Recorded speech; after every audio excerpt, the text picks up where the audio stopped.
Hello, we are back for our Lenten reading in practical meditations for every day of the year for Lent. So let's get started. We are on the 5th week of Lent, Tuesday. Jesus on Calvary. The soldiers give Jesus gall to drink and strip him of his garments. First meditation. Imagine you see Jesus surrounded by his executioners who strip him in his garments. Ask for grace to grow in the knowledge and love of Jesus. Point 1. And they came to the place that is called Golgotha, which is the place of Calvary. Consideration. There are numerous mysteries connected with the place which our Lord chose for consummating his sacrifice.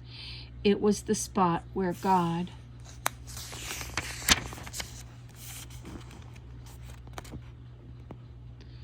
commanded Abraham to offer up Isaac, where Jews were accustomed to execute great criminals, and where, according to tradition, Noah buried Adam's head, which he had taken in the ark with him. The Hebrew word Golgotha signifying chief or head. The special mention of the place of the 4 evangelists of the Hebrew name Golgotha instead of the Latinized Greek cranium. The place of Calvary appears to give authority to the tradition, always maintained by the Jews. According to the testimony of Tertullian, Origen, St. Ignatius, and the greater number of the fathers. Application. Let us meditate on these mysteries, for they are full of instruction.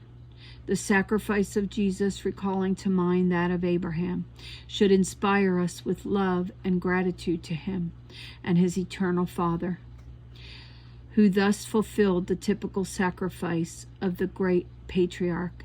Next, our Lord's choice of the place used for the execution of criminals should remind us that he suffered for us, criminals, for each one of us.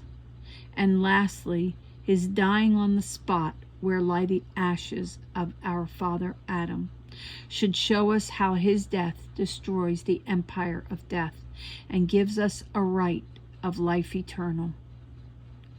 Affections and resolutions.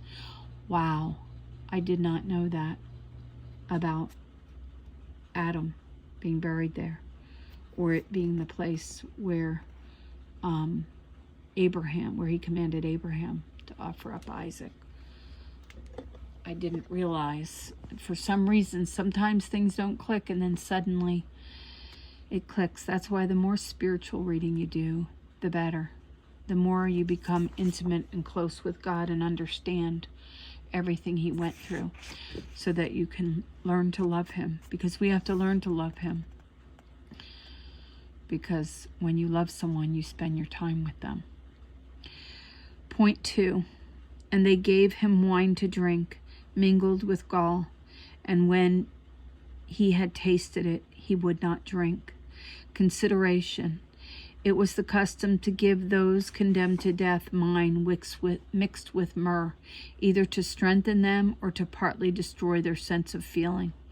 But in a refinement of cruelty, gall was mixed with the wine given to our Lord. He took it, he tasted it, but as the gospel says, he would not drink. Application. Why did our Lord thus taste this bitter draught and then refuse to drink it? He tasted it.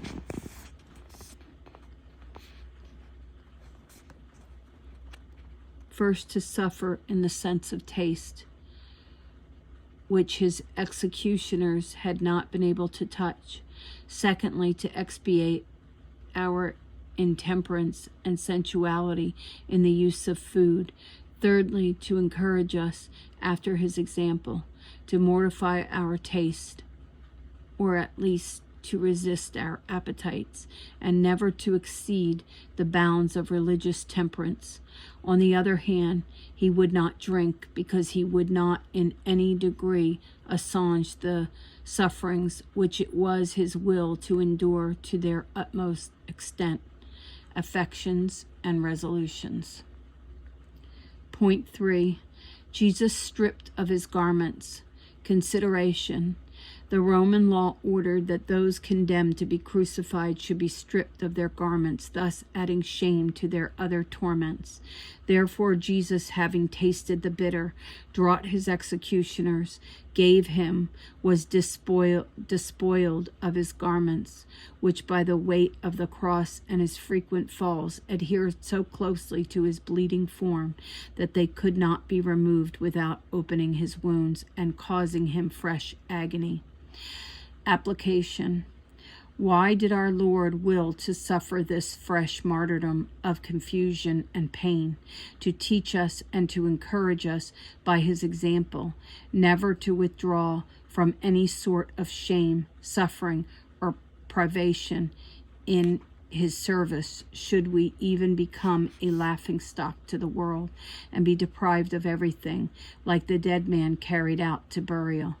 This renunciation must be absolute in fact, or at least in affection. Jesus Christ requires it. He says, if any man will follow me, let him deny himself and take up his cross and follow me.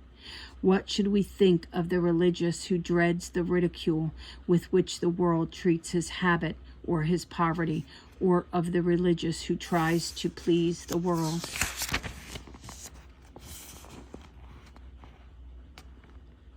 By studying his appearance as far as the little he possesses allows him.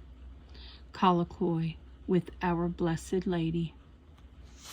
Once again, very powerful meditation. We will see you tomorrow.